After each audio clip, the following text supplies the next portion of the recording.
हर जो भी मैंने किया, गलत सलत किया, जो कुछ किया मैंने अपने बच्चे को कहा था, मना किया था इस कीचड़ को घर में लाने से। झूठे इस कीचड़ को घर में लाने को चाहिए, मना किया था ना मुझे इस कीचड़ को घर में लाने से। जूते पे लगी हुई कीचड़ पूरे घर को गंदा कर देती है, लगी हुई कीचड़ सारे घर को गंदा कर देती है।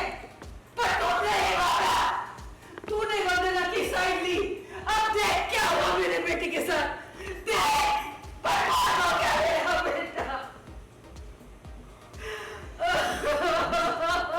मम्मी जी जो हुआ गलत, मगर ये सारी गलती बॉबी के मना की है।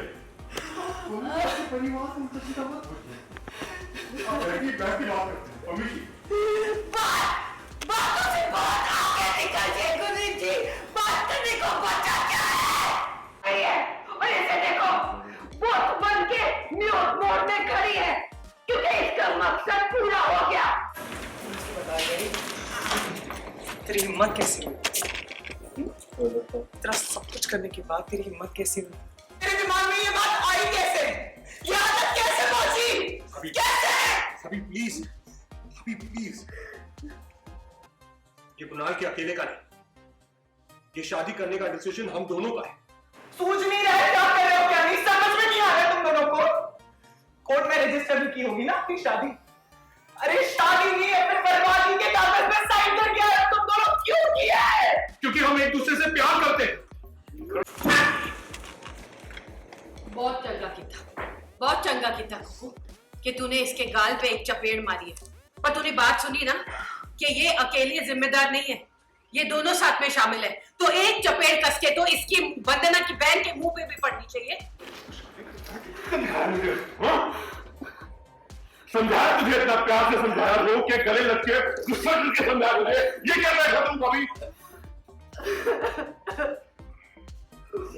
अरे इससे ज्यादा मतलबी घटिया चालबाज धोखेबाज इंसान मैंने लाइफ में नहीं देखा। बर्बाद कर देगी तुझे। जबान के बात क्या बोल रही है? आप मेरी पत्नी के बारे में बात कर रहे हैं। मेरी पत्नी के साथ आप ऐसे बात नहीं करेंगे। तो तुम भी मेरे पति और अपने ब्रो वीरे के साथ ऐसे बात नहीं कर सकते बॉबी। तो तुम्हें भी हक नहीं है कि मेरे बेटे को मारो, सुनाओ, गाली दो। मातम है मेरी जिंदगी का।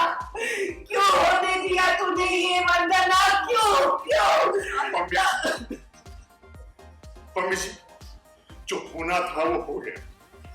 मुझे लगता है कि वंदना को मालूम भी होता तो वो कुछ नहीं कर सकती, नहीं रोक सकती ये होने से। रोकना चाहिए था वंदना, रोकना चाहिए था। मेरी कंटिन्यूसली बात हो रही थी इन लोगों के बारे में। हम लोगों ने अपने अपने तरीके से समझने की कोशिश की। वंदना को नहीं पता था इन दोनों के बारे में, ये लोग इतना करीब आ रहे हैं, नहीं पता था उसको। पता होता तो जरा सी भनक होती तो बताती ना वो। पता होता तो ये कांड नहीं होता ना। लेकिन नहीं पता था, किसी को कुछ नहीं पता था। बहुत हाई ऑक्टेन सीन चल रहा है, बहुत टर्निंग पॉइंट है, बहुत पम्मी के साथ मतलब पहली बार ऑडियंस को बहुत तेज़ सिंपैथी आने वाली है। बिकॉज आई थिंक ऑडियंस को पता है कि पम्मी करेक्ट है इस सिचुएशन में। एंड पम्मी का एक लौता बेटा है और इतना कुछ हो गया तो पम्मी अपने आप को कंट्रोल ही नहीं कर पा रही है। वो उसका दिमागी संतुलन ही हिल चुका है। नहीं पता था ना, इसीलिए तो इतना बड़ा तमाशा हो रहा है घर पे, क्योंकि दोनों बस शादी करके आ गए हैं घर पे। तो अब इस सिचुएशन में सारा घर आपे से बाहर हो चुका है। क्योंकि मैं कह रही थी कि वंदना को सब कुछ पता है इस सिचुएशन के बारे में, इसने हमको बताया नहीं। अगर बता देती टाइम से तो हम ये सिचुएशन को होने से रोक देते थे।